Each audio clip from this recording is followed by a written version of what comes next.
abonnés, bienvenue sur ma chaîne YouTube. Aujourd'hui, je vais réaliser un reportage sur le hip-hop. Dans un premier temps, je vais retracer l'historique de ce mouvement musical. On va faire intervenir différentes personnes. Ensuite, nous allons parler des codes de ce mouvement et vous parler aussi de l'influence que ce mouvement a dans notre époque et dans notre société. C'est parti, allons rejoindre le street artiste, Monsieur Fourré. Bah Marion, Bien, et toi? comment va ta chaîne YouTube? Bah très bien, alors voici Romain Dumont, notre street artiste. Je suis contente Salut de tous les te youtubeurs. retrouver. Alors, d'un point de vue étymologique, hip-hop, alors le hip ça signifie débrouillardise et le hop ça signifiait aller de l'avant. Donc c'est une philosophie de vie qui estime qu'il faut aller de l'avant positivement. D'accord. Et c'est comme ça que les jeunes du ghetto dans les années 70 ont réussi à s'en sortir. Donc ouais, donc c'est un art de rue qui est né dans les années 70 à New York. D'accord.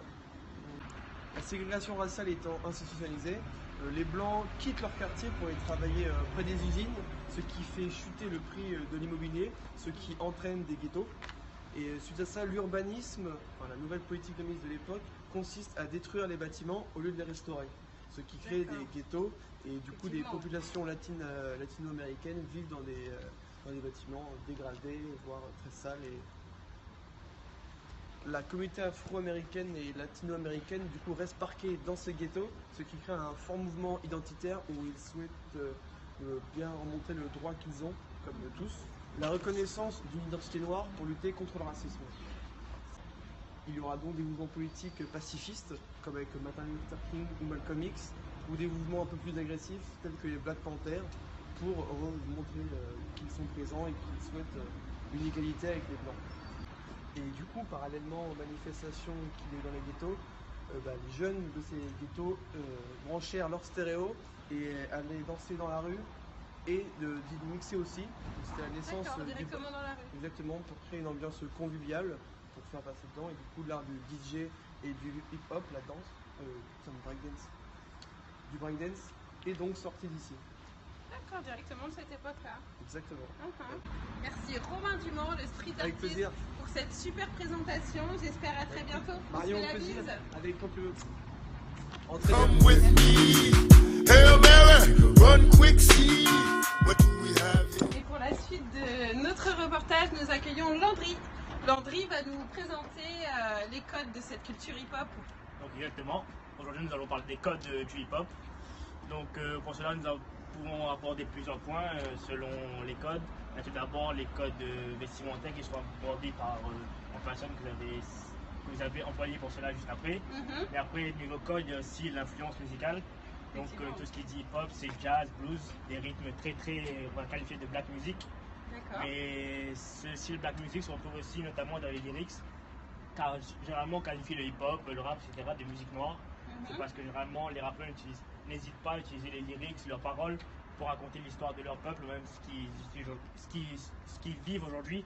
Donc c'est des choses qu'on a notamment retrouvées ces dernières années avec les émeutes notamment aux États-Unis, après ce qui s'est passé à Ferguson ou autres, ou des artistes tels que Beyoncé ou Jay-Z n'ont pas hésité à aller au devant de la scène avec des titres comme Limonade. Et on voit aujourd'hui aussi que le hip-hop a une culture qui a de plus en plus d'influence, notamment au niveau politique. Ça a été le cas notamment avec Barack Obama qui, dans son dernier discours, a reçu plusieurs artistes.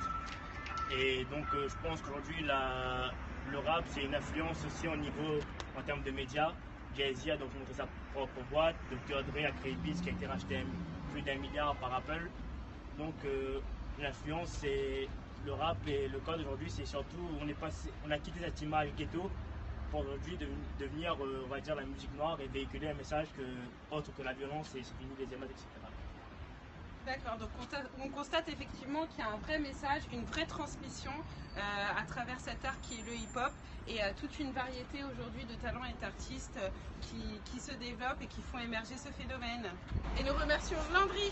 Un petit check. Maybe use a window shopper. Mad at me, I think I know why. Nigga use a window shopper. Et maintenant nous accueillons Marine qui va nous parler de l'influence du hip-hop sur la mode. Oui, alors en 1980-1990, l'influence apparaît premièrement avec Criss Cross, qui est un duo qui se fait remarquer par leur style vestimentaire.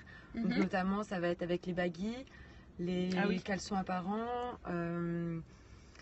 les suites extra larges. Donc tout ça va faire qu'ils vont en quelque sorte influencer des grandes marques telles que Tommy Hilfiger ou Calvin Klein. Ok, Donc, notamment pour les caleçons. Ensuite, pour l'influence sur les femmes, on aura surtout des artistes tels que Missy Elliott, TLC ou Dabrat. Ensuite, en 2000, on a plus une influence en ce qui concerne Puff Daddy, Notorious Big ou encore Snoop Dogg.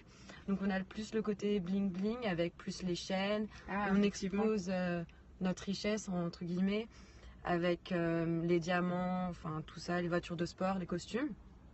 Donc en 2010, la relation mode hip-hop elle est plus étroite, c'est-à-dire que les rappeurs sont plus invités au Fashion Week, donc avec de grandes marques ou de grands... la haute couture, etc. Exactement, de grands noms de la sphère comme Karl Lagerfeld, Alexander Wang ou Jeremy Scott.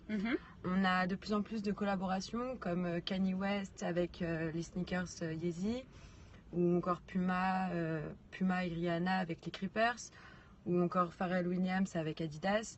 On a aussi le label de Drake Ovo qui a fait des Jordan, et ainsi que Supreme avec Louis Vuitton. Et donc c'est tout. Et donc on constate avec Marine une vraie relation entre aujourd'hui la culture hip-hop et le milieu de la mode. Merci Marine. Taylor about the fucking flex. Salut, et nous allons maintenant conclure ce reportage avec Donovan qui va nous parler de l'influence du hip-hop dans le cinéma. Alors oui, il faut savoir que le hip-hop a eu une influence assez marquante dans le cinéma ces 30 dernières années, notamment avec des films emblématiques comme Strika ou Tal Compton, qui est le numéro 1 au box-office en film musical de hip-hop par exemple. Il y a eu aussi l'émergence de la black exploitation dans les années 1970 où les Afro-Américains ont pu montrer leur, leur mode de vie, leur style vestimentaire, un peu comment ils vivaient dans la vie de tous les jours en quelque sorte. Et ça s'est montré justement grâce au cinéma dans les années 1970. Le hip-hop qui est développé dans 5 différents domaines, le breakdance, le rap, le beatboxing, le drifting, et qui justement a attiré l'attention des photographes, mais aussi beaucoup des cinéastes qui vont mettre en avant ce style pour les jeunes, etc. On voit ça dans beaucoup de films, notamment avec des films à franc succès comme Stepping, Street Dance, ou même l'autobiographie de 50 Cent, son dernier film. Réussir ou mourir, je crois. Ouais, voilà, Réussir ou mourir, qui ont de gros succès. Et notamment ces films à franc succès où les stars y participent, justement, après qui jouent un rôle aussi pour les publicitaires, le marketing, le commercial. Il y a vraiment un impact publicitaire avec les marques qui sont mises en avant, les marques de hip-hop en quelque sorte, comme avec Adidas qui joue là-dessus. Qui joue la carte du hip-hop, ouais. Voilà. Le hip-hop, comme je l'ai dit, a marqué un rôle vraiment très important dans l'histoire du cinéma et dans la culture populaire. Ce qui fait qu'une chose est sûre, le hip-hop n'a pas fini de nous raconter des histoires. Eh bien merci Donovan pour cette intervention. Si ce reportage vous a plu, je vous invite à mettre des pouces bleus en bas de votre écran et à nous suivre sur YouTube.